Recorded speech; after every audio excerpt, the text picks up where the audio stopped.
በካሪቢያን ባህር ውስጥ ጄኒፈር ሻርኮችን እየተመለከተች በከፍተኛ ሁኔታ ትወኝ ነበር። ከብዙ ጥረት በኋላ በመጨረሻም የባህር ዳርቻ ደርሳ ወደቀች። ይህ የመጀመሪያው ከሁለት ቀናት በፊት ነው። ጄኒፈር ባለቤቷ ጃክና ጥቂት ጓደኞቿን የሚያምር መርከብ ለመሳፈር ወደ ባህር ዳርቻ ደረሱ። ሴቶቹ ወዲያውኑ የሰራተኛ አባል የሆነውን ማኑኤልን አስተዋሉት፣ ምክንያቱም በሚያስደንቅ ሁኔታ መልካም ነበር። ነገር ግን የቀድሞ የሴት ጓደኛው ማሪያ እሱን ለማናገር ስትመጣ ስሜቱ ተለወጠ። ያልተገቢ ውይይት እንዲሄድ አልፈለገችም። ነገር ግን እሱ ዳግመኛ ሊያያት እንደማይፈልግ ነገራት። ማሪያ በጥፊ መታችው። ማኑኤልም ተመልሶ መታት። ታዲያ ምን ያርጋት? ስለዚህ ጃክ ለመርዳት ፈለገ።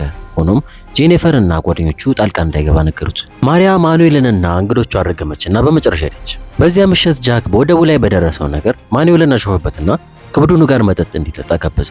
ነገር ግን ማኑኤል ፈቃደኛ አልሆነም። ጃክ አሁን ማኑኤል ሰነፍ ሰው እንደሆነ እርግጠኛ ሆነ። ከእራት በኋላ ጃክና ጄኒፈር በክፍላቸው ውስጥ ተሳሰሙ። ማኑኤል ከጎናቸው ባለው ክፍል ውስጥ ስለነበረ ሁሉንም ነገር መስማት ይችላል። መጀመሪያ ላይ ችላ ለማለትና ጆሮን ለመሸፈን ሞከረ፣ ነገር ግን ትኩረት መስጠት ጀመረ። ይህ በእንዲህ እንዳለ ማሪያ ልዩ የቮዱ ስርዓት እየሰራች ነበር። ቮዱ ፈረንጆች ከማል አሻንጉሊት አንስታ በማኑኤል ላይ እርግማን ለመጣል ስለሱ ያላትን ጥሩ ትዝታዎች ማሰብ ጀመረ። ራሷ ደስታም የጃክና የጄኒፈርን ኃይል መጥለፍ ፈለገች። አሻንጉሊቷን ስትመታ የማኑኤል አፍንጫ ደም መፍሰስ ጀመረ። በማግስቱ ጃክ ማኑኤል ያዘዛቸውን መጠጦች ስላላመጣ ቅሬታ አቀረበ። በዚያን ጊዜ ማኑኤል ትዕዛዙን ይዞ በትንሽ ስላቅ ደረሰ። ስለዚህ ጃክ እንደገና ቅሬታ አቀረበ እና ካፒቴኑ ሪቻርድስ ጉዳዩን እንደሚመለከተው ቃል ገባ። በግል ሪቻርድስ ማኑኤል ለባህሪው ስለተቆጣው ክርክር ተነሳ። ሪቻርድስ ስራውን ሊያሳጣው እንደሚችል ሲያስጠነቅቀው ማኑኤል ለመልቀቅ ተስማማና ሪቻርድስ በሚቀጥለው ወደብ እንደሚያወርደው ተናገረ። የተናደደው ማኑኤል ፎጣን ወርውሮ ከኩሽና ወጣ። ፎጣው ምድጃው ላይ አልፎ እሳት እንደሚያስተነሳ አላስተዋልም። ብዙም ሳይቆይ እሳቱ መስፋፋት ጀመረና እንግዶቹ ጭሱን አይተው ሪቻርድስን አስጠነቀቁት። ካፒቴኑ እሳት ማጥፊያ በፍጥነት አምጥቶ እሳቱን ለማጥፋት ቢሞክርም በጣም ዘግይቷል። አስቀድሞ በጣም ተስፋፍቶ እሳቱ የመርከቧን ወለል እየደረሰ ነበር። ሪቻርድስ መርከቧን እንደሚተው አስታወቀና ረፍት ጊዜው ስለስተጓጎለበት ቅሬታ ካቀረበው ጃክ ጋር መከራከር ነበረበት። መርከቧ የነደደች ረፍት ጊዜ ነው ይላል። እንደ ትንሽ ፍንዳታ ከመከሰቱ በፊት ቡድኑ በሁለት የህይወት አድን ጀልባዎች ተካፍሎ ከቦታው ርቆ ተጓዘ። በተዛዘነ ሁኔታ አንድ ከባድ ማዕበል ሰርፕራይዝ አደረጋቸውና ጀልባቸውን አጠፋው። ሁሉንም ሰው በውሃ ውስጥ አለ። አሁን ጄኒፈር ብቻዋን በደሴቱ ላይ ነች። እንዳለባት እያሰበች ነው። በድንገት በውሃ ውስጥ የሆነ ነገር አየችና ሪቻርድስ አስክሬን መሆኑን ተገነዘበች። እሱን ለማውጣት ሮጣ ፒያር ለመስጠት ሞከረች። ነገር ግን ከአፉ ደም ሲወጣ ስታይ ደነገጠች። በዚያን ጊዜ ማኑኤል አገኛትና ለመርዳት ሞከረ። ሆኖም ሪቻርድስ አስቀድሞ ሞቷል። በማታ እንደገና ዝናብ መዝነብ ጀመረና ሁለቱ በተሰበረው ጀልባ ስር ተጠለሉ። ጄኒፈር በጣም እንደቀዘቀዘ የተሰማት፣ ስለዚህ ማኑኤል ሸሚዙን ሰጣት። በማግስቱ ማኑኤል ሪቻርድስን ቀበረና የባህር ምግቦችን ለማጥመድ መነጽሩን አድርጎ ገባ። በአሸዋ ውስጥ ቢላዋ አገኘ። ሸሚዝ አልብሶ ሲመለስ ጄኒፈር እርጥብ አካሉን ከማድነቅ ውጭ ምንም ማድረግ አልቻለችም። እሷም ወደ ውሃ ውስጥ ገባ፣ እርሱም አካሏን አደነቀ። ተደናነቁላችሁ። ሁኔታውን ተወያዩበት። ማኑኤል ሊያገኟቸው ወላት ሊወስድባቸው እንደሚችል አስረዳ። ጄኒፈር እሳት ማንደድ እንዳለባቸው አጥብቃ ተናገረችና ማኑኤል እሳት ለማንደድ የሚጠቀምባቸው ምንም ነገር እንደሌለው አመላከተ። በምትኩ ቤት ለመገንባት ፈለገ። ቢላዋን በመጠቀም ማኑኤል ከዛፎች ላይ ብዙ ቅጠሎችና ቅርንጫፎችን ቆረጠ። ከዚያም ሁለት በባህር ዳርቻ ላይ የታጠቡ ማንኛውንም ጠቃሚ ነገሮች ፈለጉና ጥሩ ጎጆ ገነቡ። የኮኮናት ውሃ ጠጡና ማኑኤል የያዛቸውን አሳዎች በሉ። በቃ ደንበኛ የጫካ ሰው ሆኖ ማለት ነው። በማግስቱ ጄኒፈር በሁኔታው አዝናለች። ስለዚህ ማኑኤል እሷን ለማዝናናት እንዲዋኙ ጋበዛት። በእርጥብ ልብሱ መተኛት ስለማይፈልግ ሁሉንም አልቆ ገባ። በለው መለመላው። ከተወሰነ ማመንታት በኋላ ጄኒፈር እንዲሁ አደረገች። ለማሪያ ማኑኤልን ጠየቀችው እና እሷ በጓደኞቿ ፊት መጥፎ እንድትመስል ስላደረገችው እንዲመታት እንዳስገደደችው ተናገረና ችግሮቿን መጋፈጥ እንደማትፈልግ ነገራት። በሁሉም ነገር እሱ መውቀስ እንደምትፈልግና እሱ መቅጣት እንደምትፈልግ አሰበ። ማሪያ እንዳረገዘችና ማኑኤልን ማግባት እንደምትፈልግ ተናግራ እሱ ግን እምቢ አለ። ማኑኤልን በተራው ስለ ጄኒፈር ሕይወት ሲጠይቅ መላስ ተቆጠበች። እሱ ባለ ሁለት ደረጃ መስፈርቷን ነቀፋትና ልክ እንደ ጃክ ገንዘብ ስላላት ብቻ ከሌሎች ሁሉ የተሻለች እንደሆነች እንደምታስብ ተናገረ። የተናደደችው ጄኒፈር ሰደበችው። ማኑኤል እሷ እስካሁን ድረስ የተረፈችበት ብቸኛው ምክንያት ለሱ ምስጋና እንደሆነ አስታወሳት። አዎ ስትወጣ ወደ ሌላ ቦታ እንዲመለከት ጠየቀችው። ነገር ግን ማኑኤል እምቢ አለና ስለ ሰውነቷ አጸያፍ ነገር እየተናገረ ልብ እንደሌላት ነገራት። በዚያ ምሽት ጄኒፈር ቀዝቀዝ ያለ አቀባበል አደረገችለት። ሆኖም በማግስቱ ጠዋት ጣላት እንደማትፈልግ ነገረችውና ጓደኛዋ ለመሆን ተስማሙ። ማኑኤል ወደ ሪፍ ዋኘና ሻርክ ካስወገደ በኋላ የባህር ሽሪምፕ ሎብስተር መያዝ ቻለ። ወደ ባህር ዳርቻ ሲመለስ ጃክ ባሸዋው ላይ ራሱን ሲያይ ደነገጠ። ወዲያውኑ ወደ ጄኒፈር ወሰደውና ጥንዶቹ በደስታ ተገናኙ። ጃክ ብዙ ቁስሎች ነበሩበት፣ ስለዚህ ለተወሰነ ጊዜ ማረፍ አስፈልጎታል። ጃክ በሚተኛበት ጊዜ ጄኒፈር ስላዳነው ማኑኤልን አመሰገነችው። ማኑኤል ሊያድነው እንዳልቀረበ ተናገረ። ግን ቀልድ እንደሆነ ተናገረ። ጃክ ከእንቅልፉ ሲነቃ ማኑኤልና ጄኒፈር በውሃው ሲጫወቱ አይቶ ተጠራጠረ። ሁለቱ ወደ ስፍራቸው ሲመለሱ እና እሳት አግኝተው ደነገጡ። እሳቱም በጥቂት እንጨቶች እንዳቀጣጠለው ተናገረ። ነገር ግን ማኑኤል በአካባቢው እንጨት ሊያገኝ እንደማይችል ያውቃል። ስለዚህ ጃክ ላይተር እንዳለው ለመግለጽ ተገደደ። ጄኒፈር ፍቅሯን አሳየችና ማኑኤል እነሱን በመመልከት ብቻ ተበሳጨ። ከተወሰነ ጊዜ በኋላ ጥንዶቹ ኮኮናት እየፈለጉ ሳለ የእሳት አደጋ ሲደርስ ማኑኤል መነጽር መያዙን አጠራጣሪ እንደሆነ አመለከተ። በዚያን ጊዜ ማኑኤል ተመልሶ መጥቶ ሪፍ ዛሬ በጣም ስለሚቀሰቀስ ምንም ነገር ማጥመድ እንደማይችል አስረዳ። ስለዚህ ጃክ ለመርዳት ጄኒፈርን ይዞ እንዲሄድ አሳመነው። ከሄዷ በፊት ጃክ በግልጽ ማኑኤል የታጠቀ ስለሆነና ሚስቱን ለመስረቅ ስለሚፈልግ እንድትጠነቀቅ ነገራት። ጄኒፈር ግን በዚህ ንግግሩ ፈገግ አለች። በሪፉ ላይ ማኑኤል የባህር ሽሪምፕ ለመያዝ ቻለ። እዚያም ውስጡን አይታ ማድረቅ እንድትችል መነጽሩን ለጄኒፈር ሰጣት። ጄኒፈር ሻርክ አይታ ደነገጠች። ነገር ግን ማኑኤል አሾፈባት እና ሆን ብሎ እንድትመለከት እንዳደረጋት ተገነዘበች። በሚያሳዝን ሁኔታ ግን ጄኒፈር በጄሊፊሽ ተወጋች። ሁለቱ ወደ ባህር ዳርቻ ሲመለሱ ጃክ ዕቃዎቹን ለመውሰድ ቦታውን እንደቆፈረ አወቁ። ልብሶቹ፣ ሲጋራዎቹና ቢላዋን ጨምሮ እንዲሁም ጥንዶቹ እዚያ እንዲቆዩ የተሰበረውን ጀልባ እንዲወስድ ጎጆውን አዛውሯል። ጄኒፈር ለባህሪው ተቆጣችና ማኑኤል ሕይወታቸውን እንዳዳነ አስታወሰችው። ጃክ በጄኒፈር እና በማኑኤል መካከል የሆነ ነገር እንደተፈጠረ አጥብቆ ተናገረ። ነገር ግን ይሄ በጭንቅላቱ ውስጥ ብቻ እንዳለ ነገረችው። ጃክ በጄሊፊሽ ቁስል ሲያይ ይሄ የእግዚአብሔር ቁጣ ካርማ እንደሆነ ተናገረ። እኔን ስለሸወዳችሁኝ ፈጣሪ እየተቆጣችሁ ነው ማለቱ ነው። ከዚያ በኋላ ጄኒፈር ጃክ ጉዳይ እንዳላቸው እንደሚያስብ ማኑኤል ነገረችው እና ማኑኤል ተወቃሽ ስለሆነ ማድረግ ያለባችሁን ሁሉ አድርጉ ብሎ ፈቀደላቸው። ጃክ ለምግብ ሲቀላቅላቸው ጄኒፈር አንዳንድ ወዳጃዊ ንግግሮችን ለመጀመር ሞከረች። ነገር ግን ወንዶቹ መጨቃጨቅ ቀጠሉ። ማኑኤል ገንዘብ እዚህ ምንም ማለት እንዳልሆነ ለጃክ አስታወሰው። እሱ ራሱ መመገብ የማይችል ግሪንጎ እንደሆነ ነገረው። በምላሹ ጃክ እሳት እንዳለው አስታወሰ። ስለዚህ ማኑኤል ላይተሩን መያዝ እንደሚችል ነገረው። ነገር ግን ከዚህ በኋላ አሳዎችን ማደን አለበት። ማኑኤል ከሄደ በኋላ አሁንም ምግብ ስለሌላቸው ጄኒፈር በጃክ ላይ ተናደደች። ጃክ እንደሚመግባቸው ቃል ገባና በጫካ ውስጥ ትንሽ ሸርጠን አገኘ። ሆኖም ልክ ሲቀምሰው ተፋው። ምንም አይጠፍጥም። አልቀመስኩትም፣ ካካውን ያዩት። እዚያም ነገር ለማጥመድ በጥልቀት ሄዱ።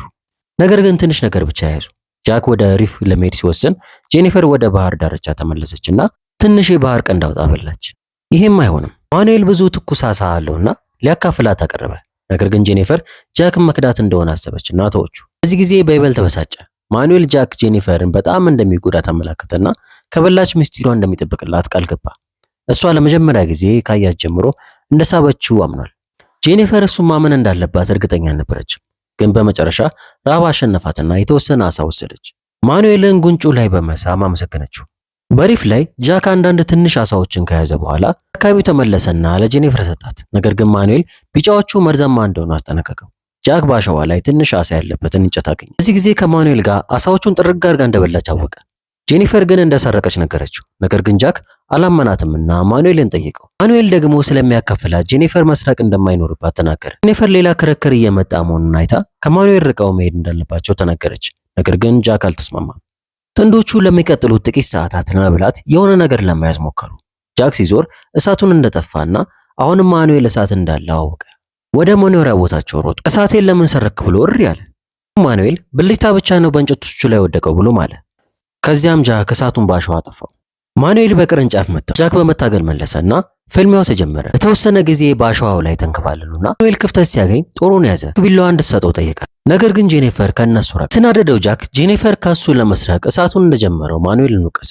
ከዚያም አሳውን ወስዶ ወደ ጎጆው ተመለሰ።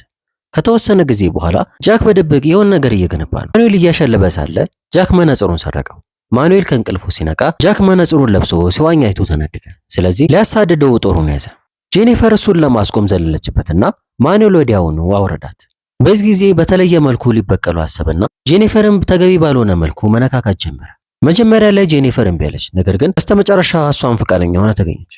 ሲጨርሱ ማኑኤል ጄኒፈርን ከሱ ጋር እንድትኖር ጠየቃት። ጄኒፈር እምቢ አለችና ሚስጢሩን እንዲጠብቅላት ጠየቀችው። ማኑኤል እንደማይናገር ቃል ገባና እንደሚወዳት ነገራት። በእንዲህ እንዳለ ጃክ በመጨረሻ ለመነጽሩና በራሱ ለገነባው ጦር ምስጋና ይግባውና ጥሩ ዓሳዎችን መያዝ ቻለ። ድንገት በአቅራቢያው አንድ ሻርኮች ቡድን ታየ። ስለዚህ ጃክ ከነሱ ለመራቅ በፍጥነት ዋኘ። ብዙም ሳይቆይ ወደ ባህር ዳርቻው ተመለሰና ትልቅ ዓሳ እንደያዘ ለጄኒፈር ከማሳየቱ በፊት መነጽሩን ወደ ማኑኤል ወረወረው።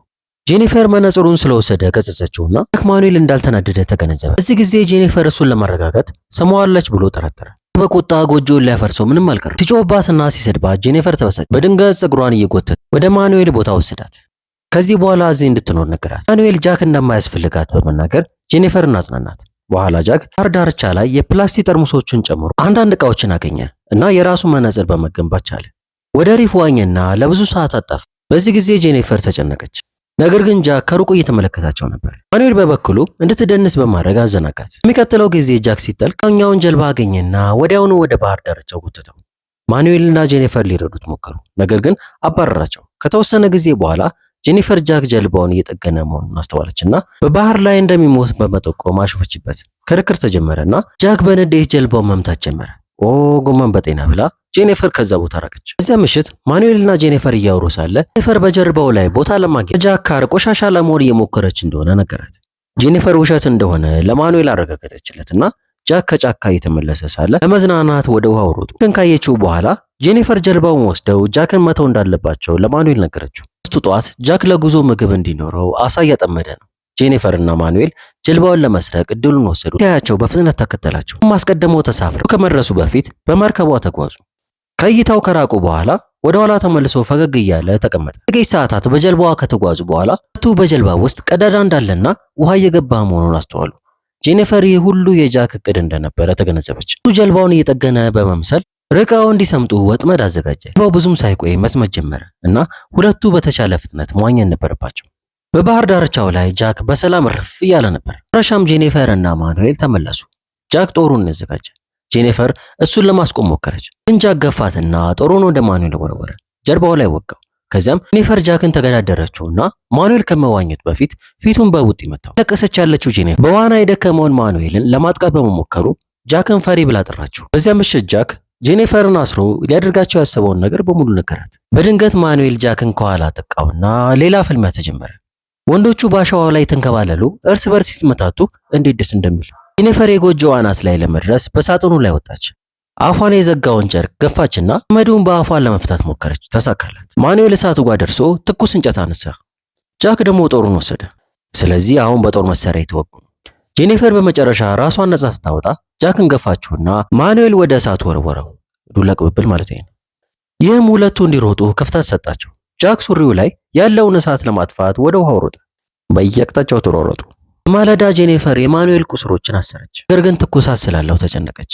ይህ በእንዲህ እንዳለ ማሪያ በማኑኤል አሻንጉሊት ጋር ሌላ ስዕራት ጀመረች። እሷም እንደ ጃክ በተመሳሳይ ጊዜ ትንቀሳቀስ ነበር። እሱ እየፈለጋቸውና ዱካቸውን በመከተል በጫካ ውስጥ እያሰደዳቸው በመጨረሻም እንደ ጦጣ ዛፍ ላይ ቁጭ ብሎ አላገኛቸውም እና ማሪያ አሻንጉሊቷን ስትጥል ጃክ ማኑኤልን ወርውሮ እንዲወድቅ አደረገ። እዚያም ጃክ ማኑኤልን ለመግደል ቢላዋ አወጣ። ስለዚህ ጄኒፈር እሱን ለማስቆም ዘለለች።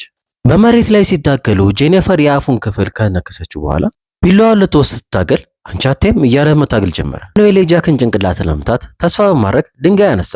ሆኖ አሻንጉሊቷን ወጋችና ማኑኤል በጦሩ ላይ ወድቆ ሞተ። አንድ ዓመት በኋላ አንድ ቤተሰብ በረፍት ጊዜ በመርከብ ወደ ደሴቲቱ ቆመው ጄኒፈር በጎጆ ውስጥ ተኝታ አገኟት። ቤተሰቡ ከእነሱ ጋር እንድትሄድ ተስማሙና ከመውጣቷ በፊት ላይተሩን ወሰደች። መርከቡ ላይ ጄኒፈር በመጨረሻ እንደገና አንደኛ የተባለውን ምግብ መብላት ቻለች። ቆየ ቀምሽ ሆኖ አንደኛ ሁለተኛ ብለ ፉ ላይ ጃክ አሳ እያጠመደ ነበር። ጄኒፈር ተሳፍራ ያለችበትን መርከብ አልፎ ሲሄድ አየ። እጆቹን እያወዛወዘ ለእርዳታ ጮኸ። ግን ጄኒፈር ችላ አለችውና መርከቧ ጥሎ ሄደች። ፊልማችን በዚህ ይጠናቀቃል። እንደዚህ ያሉ ምርጥ ቪዲዮዎች እንዲደርሷችሁ ሰብስክራይብ እና የደወል ምልክቷን ማብራታችሁ እንዳትረሱ። ስላያችሁልኝ አመሰግናለሁ።